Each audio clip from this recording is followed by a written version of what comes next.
plus life in prison for the man who admitted to murdering Nogales police officer Jesus Cordova. Details from inside the courtroom of today's sentencing. Good evening, I'm VALERIE CAVAZOS. Pat has the night off. An emotional day in the courtroom as David Ernesto Murillo learned his fate, and the wife of Jesus Cordova reacts to the sentence. Here's 9 on Your Side's ROGELIO. Murillo pled guilty to all 39 counts, including the first-degree murder of Jesus Cordova, the Nogales police officer who was killed last April.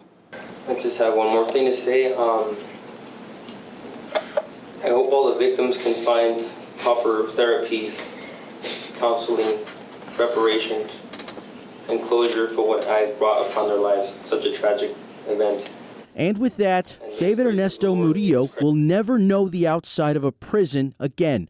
That life sentence for Jesus Cordova's wife, Alyssa Cordova, she says, wasn't enough. I mean, I still have to live with the absence of my husband, but to know that I don't have to come back here every couple months and see this man that did so much damage to our family, it's a sense of relief. Alyssa clutched her mother-in-law's hand as Murillo gave his statement to their families, both crying in their grief. It makes me angry that I have to speak on behalf of my husband, that my husband's not here to speak on behalf of himself, yet this criminal is at free liberty to speak. And it was just a mix of emotions, but most of it was anger.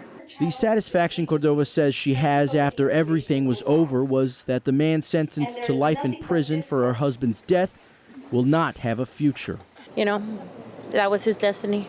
He made his bed. Jesus Cordova's police chief spoke to Murillo in court, echoing Alyssa Cordova's feelings. But what gives me greater pleasure is that the person who murdered Chuy in cold blood will forever himself keep him alive, as Chuy's name and memory will forever haunt him as he ultimately perishes in prison. His total sentence amounts to 119.5 years of prison time, as well as 3 life sentences. After today's hearing, he was transferred into the custody of Arizona Department of Corrections. Reporting in Nogales, ROGELIO, KGUN 9 on your side.